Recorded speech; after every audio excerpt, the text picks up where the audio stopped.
অজয় ধারা বৃষ্টিতে ভিজে গেল নরসিংদী শহর। আর পানি নেমে আসলো নরসিংদী শহরের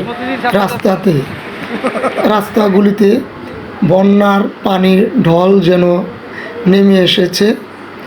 নগরবাসীর কষ্ট আর দুঃখ বেড়ে গেল। আর এদিকে দেখা যাচ্ছে নগরের পরিকল্পনাকারীদের ভুল